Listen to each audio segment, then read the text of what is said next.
chapter 3, verse 1. Put them in mind to be subject to principalities and powers, to obey magistrates, to be ready to every good work. Oh, I like that. The very first thing he mentions here is the fact that the church must have members who are law-abiding.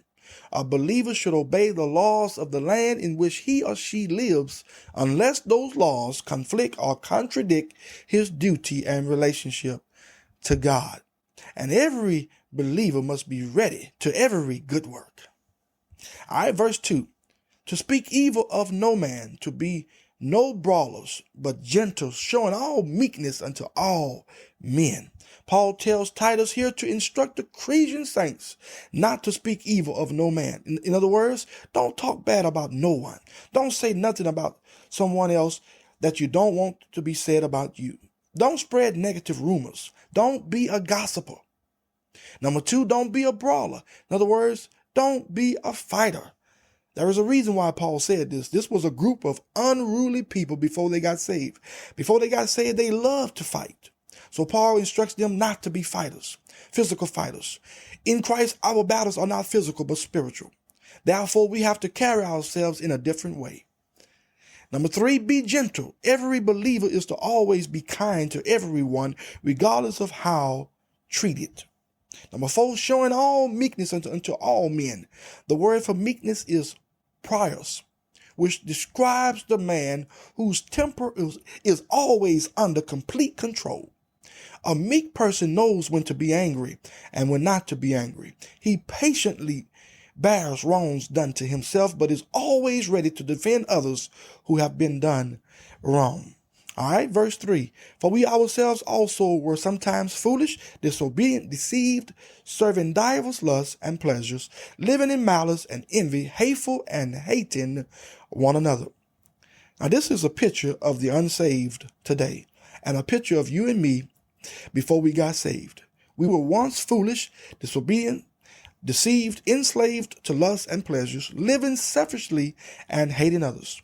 That is a picture of the lost world. All right, look at verse number 4. But after that, the kindness and love of God our Savior toward men appeared, not by works of righteousness which we have done, but according to his mercy he saved us by the washing of regeneration and renewing of the Holy Ghost. Now, verse 3 here shows the condition of humanity after Adam's sin. But 2,000 years ago, the kindness and love of God appeared to humanity. For God so loved the world that he gave his only begotten Son, that whosoever believeth in him should not perish, but have everlasting life. Aren't you glad that his kindness and love appeared to humanity? We were saved according to his mercy and not by anything we did. We have been reborn. We now possess the Holy Spirit of God. Verse 6, which he shed on us abundantly through Jesus Christ our Savior. Have you noticed that in everything God does, there is a surplus? When Jesus fed the 5,000 with 2 fishes and 5 loaves of bread, after they finished feeding them, there were baskets of food left over. God has shed on us in abundance his kindness, his love, and his mercy. Oh, I'm glad about that, y'all. Verse number 7, that being justified by his grace, we should be made heirs according to the hope of eternal life. Listen, we have been justified by God's grace, and we have been made the heirs of God. Paul says in another place in scriptures that we are heirs of God and joint heirs with Jesus Christ. And that is not all, my brothers and sisters in Christ. We also have a hope of eternal life, and that is Jesus is coming to take us up on out of here. And we shall be changed in a moment, in a twinkle of an eye. We shall put on our eternal bodies and forever live with the Lord. All right, look at verse number 8. This is a faithful saying, and these things I will that thou affirm constantly, that they which have believed in God might be careful to maintain good works. These things are good and profitable unto men.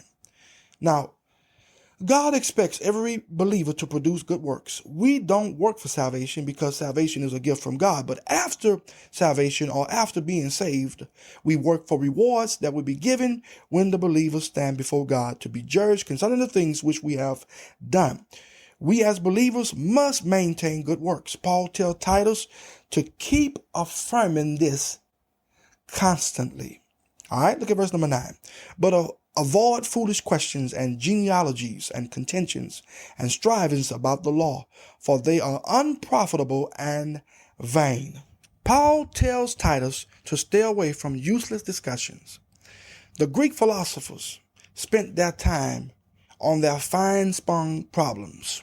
The Jewish rabbis spent their time building up imaginary genealogies for the characters of the Old Testament.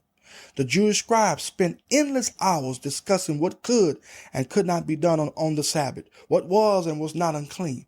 Paul told Titus to stay away from those types of discussions because they were unprofitable and vain.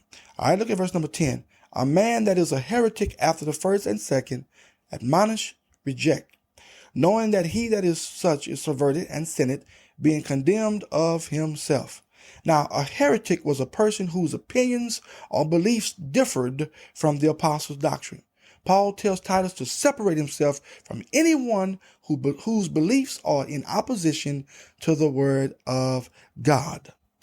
All right, let's look at verse number 12. When I shall send Artemas unto thee, and Tychicus, be diligent to come unto me to Nicopolis, for I have determined there to winter. Bring Zenas the lawyer and Apollos on their journey diligently, that nothing be wanting unto them, and let ours also learn to maintain good works for necessary uses, that they be not unfruitful. All that are with me salute thee. Greet them that love us in the faith. Grace be with you all. Amen. Now we see here in this passage that the early church had a saved lawyer. There were many educated believers in the early church. Paul himself was very educated. Luke was a physician, and the list goes on. Paul's last piece of advice is that the Christian people should practice good deeds, so that they themselves should be independent and also able to help others who are in need. Then he concludes the letter with a benediction. Grace be with you all. Amen.